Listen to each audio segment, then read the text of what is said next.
जगह में गुरु घासी है, अमिटो अविनाशी है।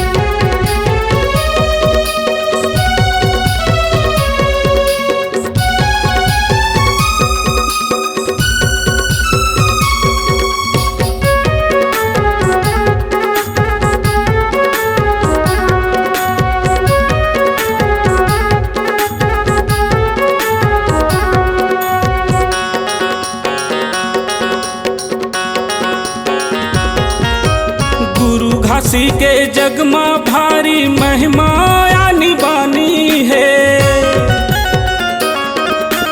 पावन जीत गानी है, यहाँ अनमिक कर कहानी है।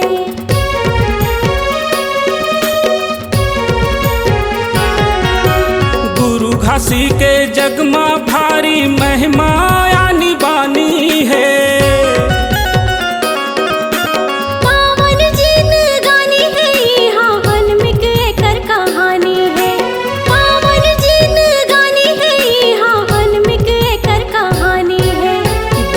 सतला का बखानो, गुरु के सतला का बखानो, घट घट के ये वासी है, वासी है। जगह जगह में गुरु घासी है, अमिटो अविनाशी है।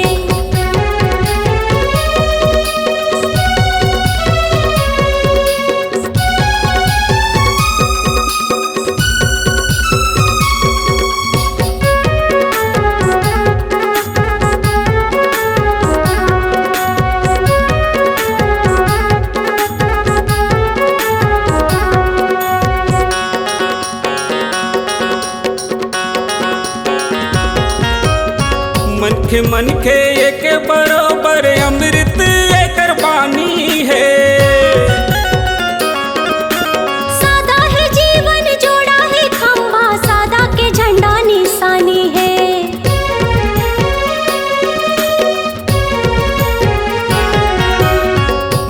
मन के एक बरोबर अमृत एक बानी है।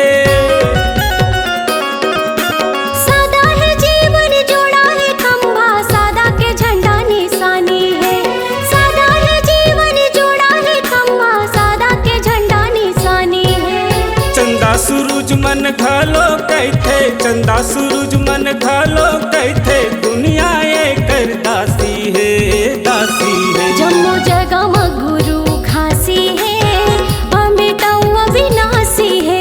यही महावे गंगा जमुना, यही महावे गंगा जमुना, यही मथुरा काशी है, काशी है। हर जगह में गुरु घासी है, अमिटो अविनाशी है। हर जगह में गुरु घासी है, अमिटो अविनाशी है। हर जगह